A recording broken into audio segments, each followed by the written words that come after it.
বর্ধমান দুর্গাপুর লোকসভা কেন্দ্রে বিজেপির প্রার্থী দিলীপ ঘোষ রবিবার বিজেপির দ্বিতীয় দফার প্রার্থী তালিকা বাংলার জন্য ঘোষণা হতেই কর্মী সমর্থকদের মধ্যে উৎসাহ উদ্দীপনা শুরু হয়ে গিয়েছে। এমনকি রাতেই শুরু হয় দেওয়াল লিখন। শুধু তাই নয়, রীতিমতো পথ চলতি মানুষকে লাড্ডু বিলি করা হয়। এদিন বিজেপি বিধায়ক লক্ষণ ঘড়ুই বলেন, আমরা উচ্ছ্বসিত, আনন্দিত। দিলীপ ঘোষকে পেয়ে দুর্গাপুরের মানুষ গর্বিত। এখন শুধু ফল ঘোষণার অপেক্ষা। অর্থাৎ দিলীপ ঘোষকে প্রার্থী করার পর ওই এলাকায় মানে বর্ধমান দুর্গাপুরে যে একটা ব্যাপক উচ্ছ্বাস লক্ষ্য করা যাচ্ছে বিজেপি কর্মী সমর্থকদের মধ্যে, সে কথা আলাদা করে বলতে লাগে না। তো বিজেপি বিধায়ক লক্ষণ ঘড়ুই কি বলছেন এ বিষয়ে শোনাবো তার বক্তব্য।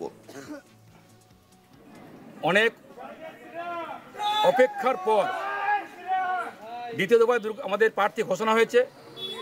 আমাদের সৌভাগ্যের বিষয়, যার হাত ধরে রাজনীতি শিখেছি, যার হাত ধরে তৃণমূল বিরুদ্ধে লড়াই করতে শিখেছি, সেই দীর্ঘদিনের এলাকার নেতা, যার হাত ধরে বাংলাতে 18 সালে নির্বাচন, 19-এর লোকসভা নির্বাচন, 21-এর নির্বাচন বিরাট জয় এসছে, আর তাকে আমরা দুর্গাপুরে প্রার্থী পেয়ে উচ্ছ্বসিত, আনন্দিত, ভাষা নেই বলার কিছু।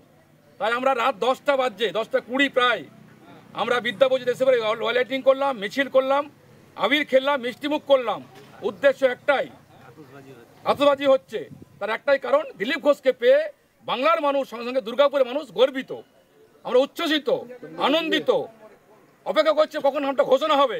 আজকে সারাদিন ধরে দুর্গাপুরে মিছিল আয়োজন করেছিলাম, দেরি হয়ে গেছে, রাত্রি হয়ে গেছে, তারপরেও সারা দুর্গাপুর জুড়ে বাজি ফুটছে, মিছিল হচ্ছে, ওয়াল লাইটিং হচ্ছে, মিষ্টিবিলি হচ্ছে, আবির খেলছি। এর মধ্যে প্রমাণিত শুধু সময়ের অপেক্ষা, যে ফল ঘোষণা হবে, দেখবেন ব্যালট বক্সে 2 লাখ ভোটে আমরা জিতছি।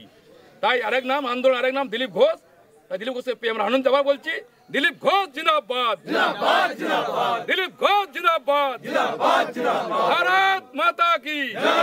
এই জন্য আমরা কাল থেকে কর্মসূচি কি রইল? কালকে সকালে দিলীপ দা বর্ধমানে আসবেন।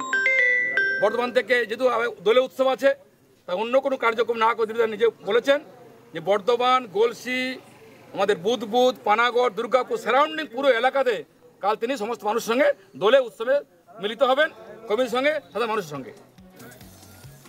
দিলীপ ঘোষের প্রার্থী পদ নিয়ে জল্পনার অন্ত ছিল না, তবে অবশেষে প্রার্থী পদ ঘোষণা হতেই খুশির হাওয়া দুর্গাপুরে। আমার কলিগ সুজাতা মেহরা এ বিষয়ে তার প্রতিবেদন তুলে ধরেছেন, শুনবো। বিজেপির যে বর্ধমান দুর্গাপুরের লোকসভা কেন্দ্র রয়েছে এবং বর্ধমান পূর্ব যে লোকসভা কেন্দ্র রয়েছে সেখানে প্রার্থী ঘোষণা করেছে, এবং এই মুহূর্তে দাঁড়িয়ে আমি রয়েছি বর্ধমানের যে বর্ধমান জেলা কার্যালয়, বর্ধমান শহরে, সেই কার্যালয়ের মধ্যে। এবং এই মুহূর্তে দাঁড়িয়ে এই যে বর্ধমান দুর্গাপুর লোকসভা কেন্দ্র, সেখানে কিন্তু প্রার্থী হয়েছেন দিলীপ ঘোষ। এই ঘোষণার পরেই কিন্তু দেয়াল লিখন শুরু হয়ে গেছে, এবং এই নিয়ে এই যে প্রার্থী এই মুহূর্তে রয়েছেন বর্ধমান দুর্গাপুর লোকসভা কেন্দ্রে, দিলীপ ঘোষের মতো প্রার্থীকে পেয়ে কর্মী সমর্থকরা কতখানি উজ্জীবিত হয়েছেন সেই নিয়ে কথা বলবো। আমাদের সঙ্গে রয়েছেন জেলা সভাপতি অভিজিৎ তা, তার কাছ থেকে জেনে নেব যে কি কি কর্মসূচি রয়েছেন, তারা কতখানি এই মুহূর্তে দাঁড়িয়ে এই যে বর্ধমান দুর্গাপুর লোকসভা কেন্দ্র সেটাকে নিয়ে আশাবাদী মানে আমরা নিশ্চিত যে বর্ধমান দুর্গাপুর কেন্দ্র একটা বিরাট জয় নিয়ে ভারতীয় জনতা পার্টি এখানে লোকসভায় সাংসদ নিয়ে যাবেন, এবং আমাদের পশ্চিমবঙ্গের আমাদের প্রাক্তন রাজ্য সভাপতি এবং প্রাক্তন কেন্দ্রীয় সহসভাপতি এবং পশ্চিমবঙ্গের যিনি ভারতীয় জনতা পার্টির একজন ব্র্যান্ড, সেই দিলীপ ঘোষকে আমরা এখানে প্রার্থী হিসাবে পেয়েছি। আমরা খুব সৌভাগ্যবান মনে করছি নিজেকে। আমাদের সঙ্গে সঙ্গে আমি বর্ধমান দুর্গাপুর লোকসভার অন্তর্গত সমস্ত জনগণ, তারা সকলে আজকে উল্লাসিত এবং খুশি। অনেক ফোন এসছে আমার কাছে, অনেক শুভেচ্ছা এসছে, আর আমরা দিলীপ দাকে নিয়ে ভীষণভাবে আমরা মানে পজিটিভ আছি যে দিলীপ দা আসা মানে বর্ধমান দুর্গাপুরে একটা কম্পন শুরু হয়ে যাবে। বর্ধমান দুর্গাপুর লোকসভা কেন্দ্র এই মুহূর্তে দাঁড়িয়ে বিজেপি কেন প্রতিটা রাজনৈতিক দলের কাছে খুবই গুরুত্বপূর্ণ কেন্দ্র, এটা বোঝাই যাচ্ছে। যেখানে দিলীপ ঘোষ প্রার্থী হয়েছেন বিজেপির তরফ থেকে, কি মনে করছেন যে যেখানে কীর্তি আজাদ রয়েছেন তৃণমূলের বিপক্ষে, এবং যেখানে রয়েছেন যে তৃণমূলের প্রার্থী কীর্তি আজাদ, এবং সিপিআইএম যেখানে প্রার্থী দিয়েছে বলা যেতে পারে শিক্ষাবিদ সুকৃতি ঘোষাল, সেই জায়গায় দাঁড়িয়ে আপনারা কিভাবে এই মুহূর্তে দাঁড়িয়ে লোকসভা কেন্দ্র বর্ধমান দুর্গাপুরকে দেখছেন? দেখুন, আপনারা দেখেছেন এর আগের বার আমাদের 13 দিন আগে প্রার্থী ঘোষণা হয়েছিল এবং আমাদের এখনও বর্তমান সাংসদ বর্ধমান দুর্গাপুরের এস আলুওয়ালিয়া তিনি জয়লাভ করেছিলেন, জয় ছিনিয়ে নিয়েছিলেন। সেটা দেখিয়েছে ভারতীয় জনতা পার্টি জয় কী করে ছিনিয়ে নিতে হয়। সেই সময় তিনি ছিলেন একজন কেন্দ্রীয় মন্ত্রী।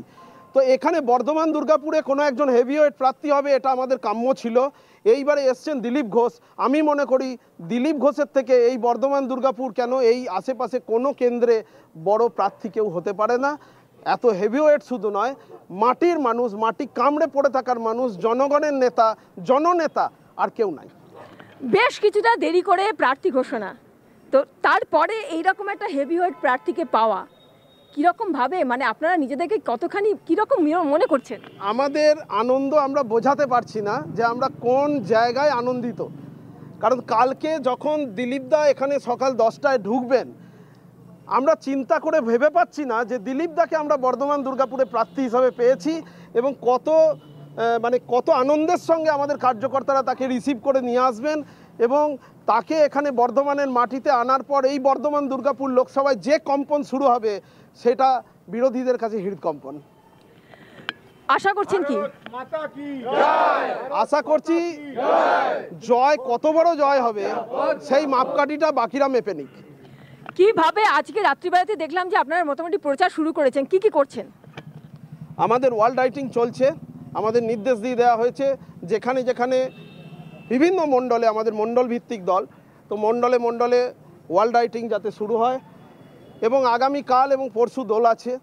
যেখানে আমাদের বর্ধমানে পরশু দিন দোল, কিন্তু আমাদের বর্ধমান দুর্গাপুর কেন্দ্রের মধ্যে দুর্গাপুরে আগামীকাল দোল আছে। দিলীপদা এখানে আসার পর আগামীকাল দুর্গাপুরে যাবেন, তিনি সেখানে দোল উৎসব পালন করবেন এবং পরশু দিন বর্ধমানে আসবেন।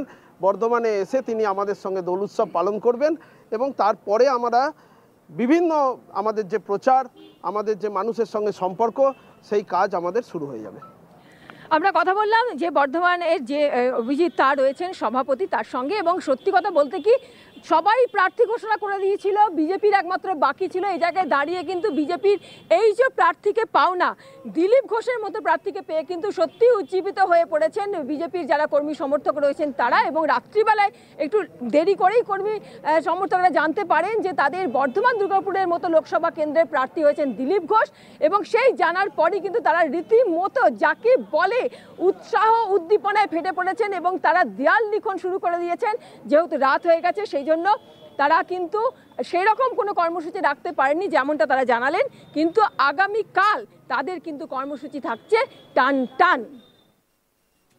দেখতে থাকুন আজ তাক বাংলা, সাবস্ক্রাইব করুন ইউটিউব চ্যানেল।